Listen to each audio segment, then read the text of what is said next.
Salut à tous. Je vous fais une petite vidéo rapide, complètement improvisée en fait. D'ailleurs, je ne sais pas trop quand je vais la diffuser, mais assez rapidement.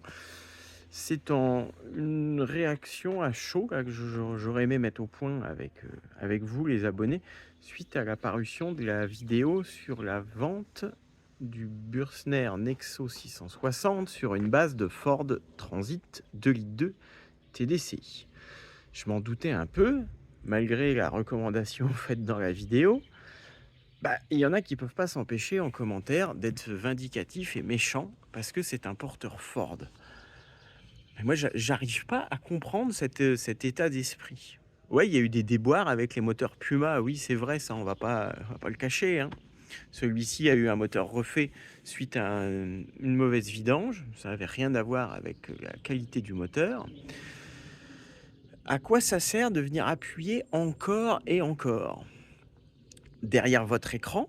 En fait, expliquez-moi, qu'est-ce que ceux qui commandent des choses méchantes, qu'est-ce que ça vous apporte? Parce qu'en fait, moi, je comprends pas. Vous pensez que vous m'apprenez mon métier? Ce que je n'arrive pas à comprendre aussi, c'est que ceux qui roulent en Ducato ou autre chose se sentent obligés de commenter en disant oui, mais moi, mon Ducato, j'ai pas de problème. Écoutez, tant mieux, mais en vrai, heureusement, vous n'avez pas de problème. Mais ne vous servez pas chacun, parce que ça, c'est typique. Vous le savez, je suis aussi dans le milieu des voitures anciennes depuis très longtemps. Je ne suis pas tombé dans la mécanique et dans les véhicules depuis la chaîne YouTube. Il y en a qui ne vous connaissez pas ma vie, mon histoire. J'ai un historique dans les véhicules de très longue date. Je bosse pour un magazine de voitures anciennes depuis des années, dans un atelier depuis des années. Je sais de quoi je parle, je suis désolé, hein. Et on parle toujours d'expérience. Moi, je parle pas de mon expérience perso sur un véhicule en disant bah oui, mais moi, mon Ducato, il est jamais tombé en panne, c'est absolument fiable. Je peux vous dire que des Fiat Ducato, ça a beau être le porteur de référence, et surtout que c'était le porteur le plus diffusé, oui. C'est pas que c'est le porteur de référence, c'est Fiat qui faisait les meilleurs prix aux aménageurs depuis la nuit des temps. Il y avait des contrats qui étaient passés. C'est la base qui a raflé la plupart des contrats.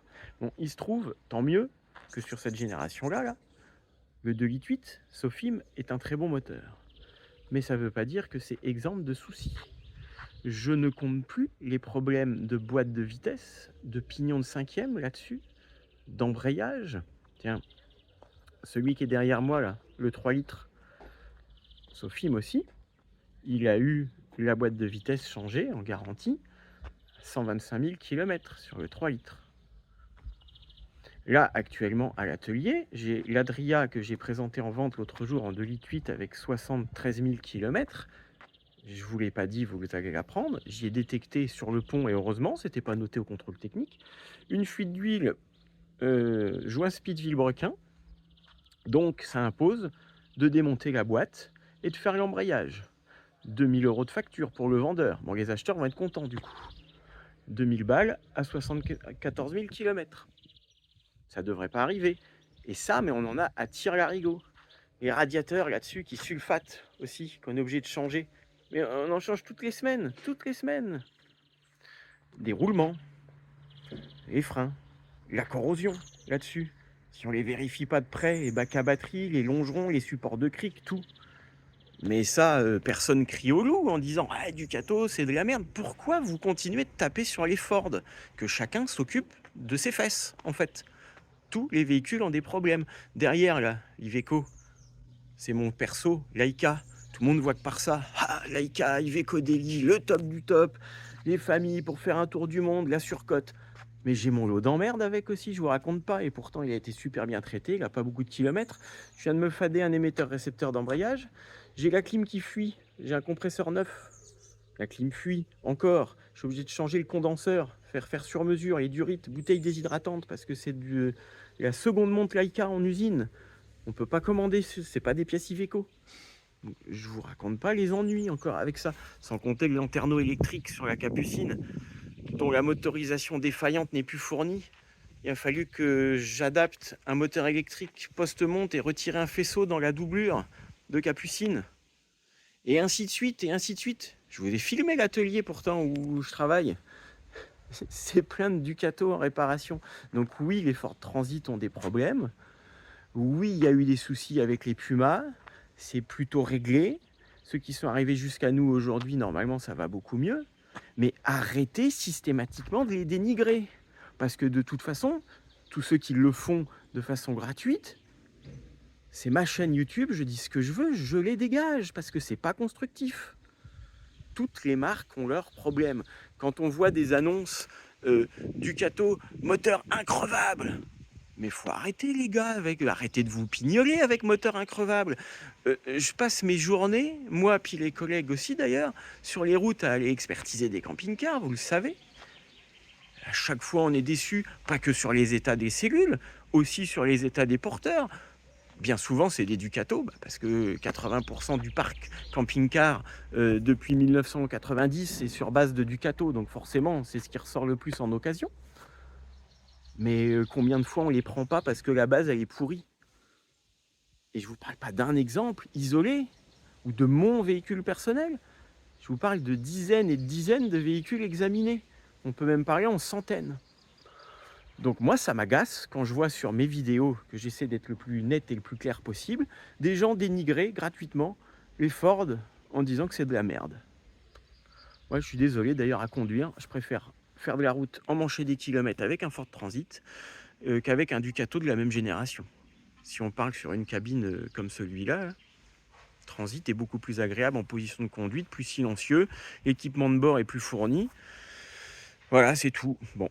Donc, je tenais à faire cette mise au point. Ça va peut-être encore appeler des commentaires négatifs. C'est pas grave. Le débat, il est bien quand il est constructif. Quand on a tous, chacun, moi comme vous, des éléments, des arguments qui permettent d'avancer. Mais pas des choses jetées là comme un argumentaire d'un gamin de CM2 dans la cour de récré. Ford, de la merde. Je l'ai vu. Le mec, il a sauté. Directement, je l'ai banni. Qu'est-ce que vous voulez que je réponde à ça? Mais ça mérite quoi, ça? Donc, voilà, c'est tout. J'espère ne plus avoir à relire ça. Ou sinon, je désactiverai les commentaires quand on propose un Ford. Je vois pas pourquoi je m'empêcherais d'en proposer, d'ailleurs. Je vais même vous dire un truc. Tous les Ford Transit à moteur Puma, je parle bien de la génération Puma, hein, parce que je sais qu'il y en a aussi beaucoup, je lis ça sur Camping Car pour les nuls, sur Facebook, etc. On englobe tous les Ford. C'est de la merde. Tous, depuis la nuit des temps. Si on parle que des Pumas en 2,2 litres des années qui font suer, tous ceux qui sont partis par le biais de Patrick, moi j'en présente aucun, c'est vrai, mais lui il en a vendu beaucoup, 0 retour. Aucune casse moteur sur tous ceux qu'il a vendus en professionnel, ni injecteur, ni turbo, ni quoi que ce soit. Par contre, dans le même laps de temps, là, je vais vous dire, hein, je vous cache rien, moi depuis une bonne année qu'on collabore avec Patrick, il y a pas mal de transits Puma qui sont partis. Je vous en ai jamais parlé, parce que je sais qu'il y a trop de gens mauvais. Donc jamais j'ai parlé des Ford Transit Puma. Mais je vous le dis maintenant, il n'y a eu aucun retour avec, 0. Par contre, sur les Ducato, Dieu sait qu'on a eu du retour. Que ce soit des problèmes mécaniques à gérer, que de la partie cellule, mais ça, on n'en parle pas. Et ceux qui regardent les vidéos encore et qui ont acheté des Ducato, par le biais de Patrick, savent qu'ils ont eu des soucis. Oui, oui, vous le savez tous. Par contre, ceux qui ont des Ford, manifestez-vous si vous avez eu des problèmes, vous n'en avez pas parlé, mais sous garantie, je pense que vous nous l'auriez dit. Enfin bref, c'est comme ça. On n'empêchera pas les gens de parler, mais juste, je tenais, voilà, par souci d'honnêteté, puis vous savez que j'aime bien dire ce que je pense, vis-à-vis de vous, puis vis-à-vis de tout le monde, ça me paraît mieux. Donc je me devais de faire cette petite mise au point. Voilà, sur ce, ça ne change à rien le reste. C'était simplement mon regard à moi, du gars humain, et pas du robot qui est derrière un ordinateur, et qui lit vos commentaires sur son écran de téléphone ou d'ordi, et qui se dit, mais c'est pas possible, ils vont être mauvais comme ça jusqu'à quand? Alors, heureusement, c'est pas tout le monde. Mais là, j'en ai eu suffisamment. D'ailleurs, il n'y avait que des choses bienveillantes. Il suffit de sortir une vidéo où on vend un Ford, qui est bien sous tout rapport. Je traverse la France avec lui demain, mais sans aucun souci. Et là, pof, on réveille les commentaires vilains. Mais ils étaient cachés où, ces gens-là? Ils attendaient, ils disaient, oh, à l'affût. Ils font pareil sur le Bon Coin. Ils scannent les annonces de Ford et ils envoient des messages aux gens qui vendent leur Ford en disant, mec, tu vends une sacrée merde. Non, je crois pas. Vous faites pareil avec moi. C'est pas parce qu'on est sur les réseaux que ça donne l'opportunité de dire tout et n'importe quoi et je resterai encore le seul maître à bord de ce que je dis au niveau des commentaires. Voilà. Donc, si vous voulez continuer à vous lâcher, faites-le. Mais quand c'est inopportun, méchant, vexant, jugeant, c'est-à-dire sans argumentaire, bah, de toute façon, ça s'en va. Voilà. Vous êtes prévenus, hein. Allez, sur ce, à la prochaine pour une belle vidéo. On parlera que de mécanique sublime qui ne pose aucun problème. C'est promis. Ah bah non, ce n'est pas possible, ça n'existe pas. La mécanique qui pose pas de problème, bah il n'y a pas. Allez, ciao.